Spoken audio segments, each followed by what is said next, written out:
Ajay Alok Bharatiya Janata party से हैं, ऋतुराज झा जी हैं मेरे साथ, आम आदमी पार्टी का पक्ष रखेंगे। अजय भाई, सवाल तो वही, ये मशीनें दिल्ली वालों को दर्शन पहले क्यों नहीं हुए इन मशीनों के? उनका क्या दोष साहब? आप लोगों की लड़ाई के चक्कर में कहां रुकी हुई थी मशीनें, क्यों अटकी हुई थी प्रभु? अमन, जानते हैं, द्वेष और डाह, ईर्ष्या और अपनी इनसिक्योरिटी, ये इतनी बड़ी चीज़ होती है कि अगर ये लग जाए खासकर राजनेताओं में तो उससे जनता का ही बुरा होता है। एनजीटी ने कमेटी बनाई 2023 में, जिसमें 5 एजेंसियों को चिन्हित किया गया और 5 एजेंसियों के बेहतर वर्किंग के लिए इस कमेटी का चेयरमैन बनाया गया एलजी साहब को, कि उनकी अध्यक्षता में यमुना का काम होगा। काम शुरू भी हो गया। इस कमेटी की 5 बैठकें हुई और आप बिलीव कीजिएगा कि 5 बैठक में 2023 में ही बीओडी और सीओडी दोनों यमुना का इंप्रूव करने लगा था दिल्ली में। लेकिन ये कपटीवाल के कपट में ऐसी इनसिक्योरिटी आए कि यमुना का क्रेडिट फिर एलजी ले लेंगे तो बीजेपी ले लेगी, तो मैं क्या करूँगा। तो ये चुने हुए मुख्यमंत्री के तौर पर सुप्रीम कोर्ट में चले गए और इन्होंने कहा कि एनजीटी का कमेटी का चेयरमैन एलजी को बनाना गलत है, ये दिल्ली के मुख्यमंत्री, चुने हुए मुख्यमंत्री का अधिकार होना चाहिए। जस्टिस डीवाई चंद्रचूड़ ने इनकी बात से रुख करते हुए 2023 में इस कमेटी पे ही रोक लगा दी। तो फिर रोक लगा दी, केजरीवाल जी को चाहिए था 23 से 25 तक सफाई करवाते। उसके बाद कमेटी की एक भी बैठक नहीं हुई, स्वाहा। ये बैठ गए, न यमुना साफ हुई बल्कि और गंदगी बढ़ती चली गई। तो केजरीवाल दोबारा जीत जाते तो यमुना गंदगी मुक्त नहीं होता। आप ये डॉक्यूमेंटेड फैक्ट है। नहीं तो आप ये कह रहे हैं कि अगर केजरीवाल गलती से जीत जाते, केजरीवाल जी, तो फिर यमुना नहीं होता। फिर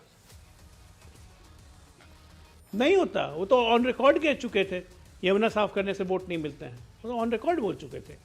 ये तो डिबेट का विषय ही नहीं है, ये तो बिल्कुल ऑन रिकॉर्ड है ये कि सुप्रीम कोर्ट ने इन्हें, एलजी साहब को हटा दिया चेयरमैनशिप से। उसके बाद कमेटी की एक भी बैठक नहीं हुई, यमुना सफाई नहीं हुई।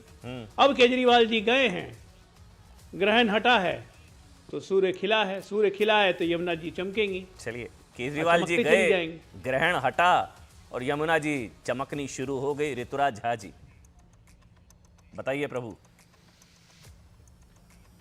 जी आकाश जी, देखिए, सबसे पहले तो अभी 3-4 दिन पहले दिल्ली की जो है सो पूर्व मुख्यमंत्री आतिशी जी ने एक प्रेस कॉन्फ्रेंस किया था और कहा था कि दिल्ली के अलग अलग इलाकों में 7-7, 8-8 घंटा का पावर कट हो रहा है।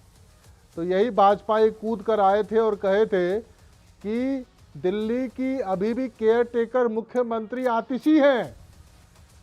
और आज देखिए कि ये कुछ स्कीमर मशीन दिखाकर कैसे कह रहे हैं कि दिल्ली के लेफ्टिनेंट गवर्नर ने यमुना की सफाई शुरू कर दिया।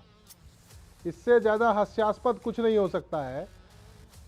आकाश जी, ये जो स्कीमर मशीन आप दिखा रहे हैं, ये 2016 से ही यमुना नदी में काम कर रहा है, 2016 से। और मेरे पास तो पूरा कागज़ है, रिकॉर्ड है इसका। लेकिन सवाल ये है कि यमुना नदी का जो सफाई है, उसके प्रॉब्लम का जड़ आप समझिए कि आफ्टर लिबरलाइजेशन जब दिल्ली में 1750 कच्ची कॉलोनियां बसी है, जहां पर लगभग 60 लाख से ज़्यादा की आबादी रहती है, उनका सारा का सारा सीवर जो है सो नजफगढ़ ड्रेन, शादरा ड्रेन और सप्लीमेंट्री ड्रेन के थ्रू आता है। जब 2015 में हम लोगों ने सरकार को टेक ओवर किया था तो मात्र इन 3 नालों का 11% सीवर ही ट्रीट होकर के आ रहा था, जो कि आज उसकी जो क्वांटिटी है वो 55% हो गई है। और जितने भी कच्ची कॉलोनी और जे क्लस्टर्स में जो सीवर के प्रोजेक्ट चल रहे थे, वो कोरोना में 2 साल खराब होने की वजह से वो डिले हो गया। जैसे ही ये प्रोजेक्ट सारा सीवर का काम पूरा हो जाएगा, सीवर के नेटवर्किंग का और एसटीपी का, और सारा पानी ट्रीट होकर यमुना में गिरेगा, उससे यमुना की सफाई होगी। ये स्कीमर मशीन और वीडिंग मशीन जो होता है, ये बेसिकली पत्ता, आपने देखा होगा, ऐसी मशीनें आपको डल झील में भी दिखेगा, आपको जो है सो महाकुंभ में भी दिखेगा, जो कचरा हटाता है, पत्ता हटाता है। ये जो है सो ये जो है सो सीवर को ट्रीट नहीं करता है, ये केमिकल वाटर को ट्रीट नहीं करता है। तो ये ऐसे ऐसे रंगमंच के कलाकार हैं, ऐसे ऐसे कलाकार हैं, ऐसा अभिनय करते हैं, बाप रे, हम तो दंग रह जाते हैं। बिल्कुल, आप दंग रह जाते हैं ऋतुराज जी।